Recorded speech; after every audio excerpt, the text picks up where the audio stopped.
नमस्कार दोस्तों, अगर आप चैनल पर नए हैं तो चैनल को सब्सक्राइब कर लीजिए और वीडियो को एक लाइक कर दीजिए। तो चलिए आज के एपिसोड शुरू करते हैं। दुनिया के इतिहास में पहली और आखिरी बार परमाणु बमों का इस्तेमाल दूसरे विश्व युद्ध में हुआ था, जब अमेरिका ने जापान के दो शहरों हिरोशिमा और नागासाकी पर 6 और 9 अगस्त 1945 को हमला किया था। आज मैं आपको बताने जा रहा हूँ कि 78 साल बाद कैसी है इन दोनों शहरों की ज़िंदगी। क्या तबाही के निशान अब भी हैं? चलिए इसके बारे में विस्तार से जानते हैं। 6 अगस्त 1945 को अमेरिका ने जापान के हिरोशिमा शहर पर दुनिया का पहला परमाणु बम हमला किया था। इसके 3 दिन बाद जापान के ही नागासाकी शहर पर दूसरा परमाणु बम गिराया गया। दोनों शहर लगभग पूरी तरह तबाह हो गए। 1.5 लाख से अधिक लोगों की पल भर में जान चली गई और जो बच गए वो अपंगता के शिकार हो गए। दूर दूर तक के इलाकों में घंटों काली बारिश होती रही और रेडियो एक्टिव विकिरण ने जिंदा दिल से भरे इन दोनों शहरों में कहर बरपा दिया। चारों तरफ मौत का मंजर पसरा था। वक्त बीतता गया लेकिन तबाही थमी नहीं और आने वाले कई दशकों तक इसका असर दिखा। दुनिया के इतिहास में इससे भीषण जंग न पहले कभी हुई थी और ना ही उसके बाद कभी दुनिया ने देखी। परमाणु हथियारों की होड़ में लगी दुनिया में इसके इस्तेमाल का धमकियां तो कई देश लगातार देते रहे हैं, लेकिन उसके इस्तेमाल के नतीजे सबको पता है। इसलिए कई एक्सपर्ट परमाणु हथियारों को युद्ध न होने की गारंटी भी बताते हैं। तो चलिए जान लेते हैं क्या हुआ था 6 अगस्त और 9 अगस्त 1945 को। 1939 में शुरू हुआ दूसरा विश्व युद्ध निर्णायक स्थिति की ओर पहुंच रहा था, लेकिन जापान के हमले थमने का नाम नहीं ले रहे थे। ऐसे में अमेरिका ने वो कदम उठाया जिसका ना तो दुनिया में किसी को इल्म था और ना ही भविष्य में कोई भी वो मंजर देखना चाहेगा। 6 अगस्त 1945 को सुबह के करीब 8 बजे हिरोशिमा पर परमाणु बम का जोरदार हमला हुआ। ये हमला इतना ज़बरदस्त था कि कुछ ही पल में 80,000 से ज़्यादा लोगों की मौत हो गई। बम धमाकों में इतनी गर्मी थी कि लोग सीधे जल गए। 1 मिनट के भीतर हिरोशिमा शहर का 80% हिस्सा राख हो गया। तबाही यही नहीं थमी। इसके बाद हजारों लोग परमाणु विकिरण से जुड़ी बीमारियों के चलते मारे गए।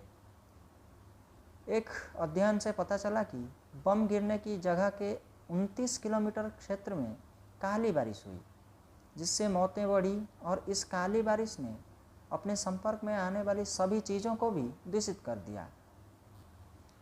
हिरोशिमा शहर में हुए परमाणु बम हमले से जापान उबरा भी नहीं था कि 3 दिन बाद ही 9 अगस्त को दूसरे शहर नागासाकी पर दूसरा परमाणु बम हमला हो गया। नागासाकी पर गिराया गया बम हिरोशिमा से भी ज़्यादा शक्तिशाली था। नागासाकी में 9 अगस्त की सुबह करीब 11 बजे परमाणु बम गिरा गया। इस हमले में 40,000 से ज़्यादा लोगों की जान चली गई। विस्फोट के बाद परमाणु विकिरण के संपर्क में आने और विस्फोटों के बाद हुई काली बारिश से भी दोनों शहरों में हजारों लोगों की मौत हो गई थी। हिरोशिमा पर अमेरिकी परमाणु हमले को 1941 के अमेरिका के नौसैनिक बेस पर्ल हार्बर पर किए गए जापानी सेना के हमले का बदला माना गया। अमेरिका की उम्मीद थी कि परमाणु हमले के बाद जापान सरेंडर कर देगा। नागासाकी पर हमले के 6 दिन बाद जापान ने बिना किसी शर्त समर्पण करने की घोषणा की और इसी के साथ द्वितीय विश्व युद्ध भी आधिकारिक तौर पर खत्म हो गया। तो आज का हिरोशिमा कैसा है? परमाणु हमले से तबाह हुआ हिरोशिमा शहर जापान के सबसे बड़े द्वीप होंशु में स्थित है। तबाही के बाद दोबारा इस शहर को बसाने में जापान ने काफ़ी मेहनत की। आज यह एक अच्छा खासा विस्तारित शहर है। यहाँ की आबादी करीब 12 लाख है। यहाँ की आबादी काफ़ी घनी बसी हुई है, लेकिन सिस्टमेटिक डेवलपमेंट और जल स्रोतों के बेहतर मैनेजमेंट के कारण आज हिरोशिमा काफ़ी सुंदर शहर के रूप में दिखता है। देश की राजधानी टोक्यो के साथ ही चीन, ताइवान, सिंगापुर और दक्षिण कोरिया के लिए अंतर्राष्ट्रीय फ्लाइट्स भी यहाँ से सीधे उड़ान भरती हैं। शहर के अंदर देखें तो स्ट्रम लाइन, सीनो लाइन और ट्रेन सेवा भी शहर को काफ़ी व्यवस्थित बनाती है। हिरोशिमा की सड़कों के बीच में चलने वाली स्ट्रीट कार और लाइट रेल व्हीकल खासकर जापान भर में मशहूर है। कई आधुनिक शिक्षण संस्थान, यूनिवर्सिटी, कल्चरल सेंटर और रॉयल कैसल यहाँ के सांस्कृतिक विविधता और खूबसूरती में चार चांद लगाते हैं। लोहे के प्लेट पर बनने वाले स्वादिष्ट पैनकेक के लिए हिरोशिमा शहर खास तौर पर जाना जाता है। लाखों की तादाद में सैलानी दुनिया भर से हर साल यहाँ आते हैं। हिरोशिमा मेमोरियल और म्यूजियम लोगों को परमाणु हमले की तबाही के निशान याद दिलाते हैं। तो आज के नागासाकी की तस्वीर कैसी है?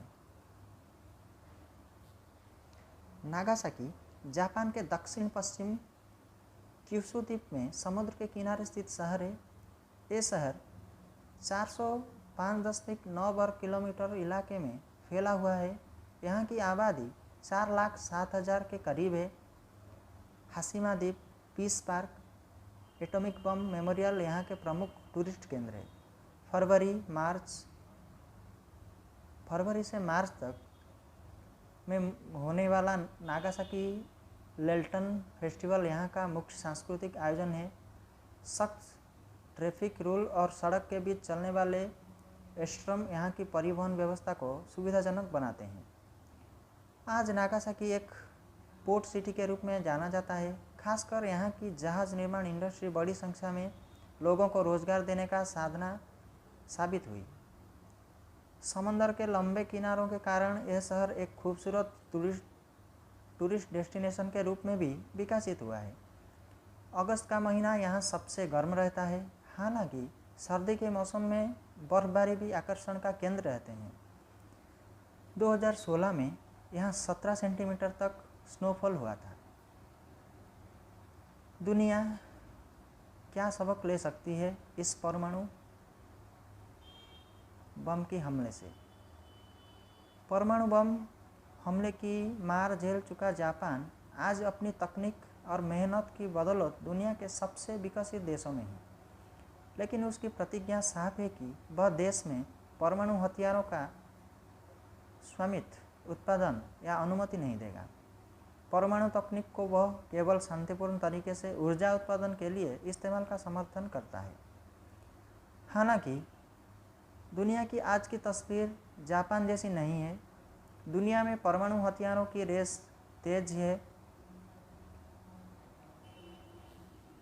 दुनिया के परमाणु हथियारों पर नज़र रखने वाली अंतर्राष्ट्रीय संस्था सिप्री के अनुसार वैश्विक रूप से परमाणु हथियारों की संख्या पिछले साल से और अधिक बढ़ गई है। साल 2020 में 3720 परमाणु बम दुनिया भर में तैनात थे। वहीं साल 2021 में 3825 परमाणु हथियार बन चुकी है। कभी भी हमला करने के लिए बिल्कुल तैयार हालत में रखे गए हैं। सिप्री के अनुसार 9 परमाणु सशस्त्र देश इस रेस को बढ़ा रहे हैं, जिसमें अमेरिका, रूस, ब्रिटेन, फ्रांस, चीन, भारत, पाकिस्तान, इजराइल और उत्तर कोरिया को शामिल किया गया है। तो आज की एपिसोड में इतना ही। मिलते हैं फिर एक नए एपिसोड में एक नए वीडियो के साथ। जय हिंद, जय भारत।